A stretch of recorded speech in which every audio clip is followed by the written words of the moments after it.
Hi friends, మీరంతా ఎలా ఉన్నారు? అందరూ బావున్నారని అనుకుంటున్నాను. ఈరోజు నా జీవితంలో జరిగిన ఒక నిజమైన సంఘటనను మీతో పంచుకోవాలనుకుంటున్నాను. ఈ వీడియో గనక మీకు నచ్చితే తప్పకుండా లైక్ చేసి మన ఛానల్ను సబ్స్క్రైబ్ చేసుకోండి. ఇక విషయంలోకి వెళ్దాం. నా పేరు పల్లవి. అదొక వర్షపు రాత్రి. నేను ముంబై నుండి హైదరాబాద్ వెళ్లే హుస్సేన్ సాగర్ రైలు ఎక్కాను.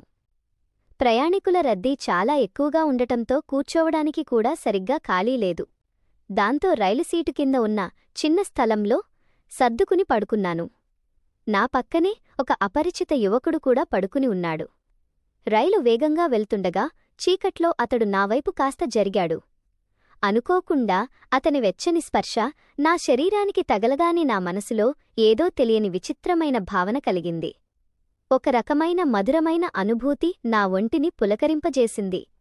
ఆ నిమిషంలో నా నియంత్రణ కోల్పోయి నా గుండె చప్పుడు అతనికి వినిపించేలా అతన్ని గట్టిగా నా కౌగిలిలోకి తీసుకున్నాను. అతడు కూడా నన్ను అంతే ప్రేమగా తన కాతుల్లో బంధించాడు. ఆ రాత్రంతా మా ఇద్దరి మధ్య ఒక మౌనమైన రొమాంటిక్ బంధం ఏర్పడింది.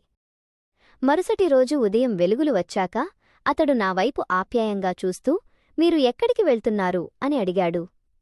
నేను సిగ్గుపడుతూ, మా ఊరికి వెళ్తున్నాను, నాకు పెళ్లిచూపులు ఉన్నాయి, వివాహం కుదుర్చుకోవడానికి వెళ్తున్నాను అని చెప్పాను. దానికి అతడు చిరునవ్వు నవ్వుతూ, నేను కూడా అదే పనిమీద ప్రయాణం చేస్తున్నాను. నిన్న రాత్రి మన మధ్య ఏర్పడిన ఈ బంధం నిజమైనదైతే నన్ను ఇష్టపడి నా పెళ్లి ప్రతిపాదనను అంగీకరిస్తారా అని అడిగాడు. ఆ మాట వినగానే నా హృదయం ఆనందంతో నిండిపోయింది. తీరా ఊరు చేరుకున్నాక తెలిసింది ఏమిటంటే, నన్ను చూడటానికి వస్తున్న అబ్బాయి ఆ రైలులో నాతో ప్రయాణించిన వ్యక్తి ఒకరే అని. అలా పెద్దల సమక్షంలో మా వివాహం చాలా ఘనంగా జరిగింది. పెళ్లి ముగిశాక శోభనం రాత్రివేళ నేను గదిలోకి అడుగుపెట్టాను. నా మనసంతా ఒక పక్క ఆనందం, మరోపక్క తెలియని భయంతో నిండిపోయింది.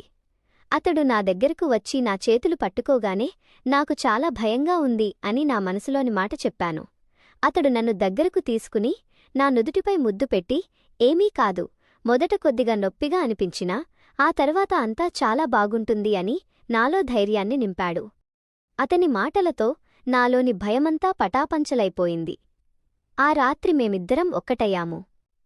అతడు అన్నట్టే మొదట కాస్త నొప్పిగా అనిపించినప్పటికీ ఆ తరువాత లభించిన అనుభూతి నా జీవితంలో ఎన్నడూ పొందని ఒక అద్భుతమైన పరవశాన్ని, వర్ణించలేని సుఖాన్ని అందించింది.